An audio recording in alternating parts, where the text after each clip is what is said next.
خرجت بصوت تائه تخبرين الناس عني، وتجرعت الألم ما بين السطور.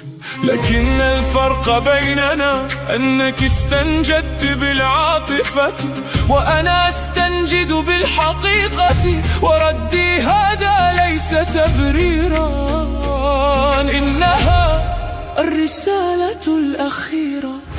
كتبتك في كل سطر وأخفيتك في كل فكر، وحملتك في قلبي سنين دون أن تدري. أحببتك حبا لو وزع على الأيام لغير مجرى العمر كله، وبعد كل ذلك تقولين كنت أريد رجلا، تقولين إنك كنت تريدين رجلا، وأنا كنت أريد أنثى. إذا ضاقت بالدنيا احتضنتني أنثى، إذا سقطت ساعدتني أنثى. لا تجعل من كل خطأ معركة، ولا من كل صمت خيانة.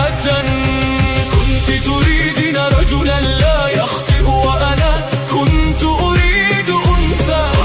تدرك أنني بشر، إذا وعدتها صبرت، إذا تعثرت أمسكت يدي. لا تحاسبني على كل نبضة، ترى قلبي قبل أخطائي. ترى الرجل في قوته وفي ضعفه أيضا، لا تحب النسخة المثالية مني، بل تحبني أنا.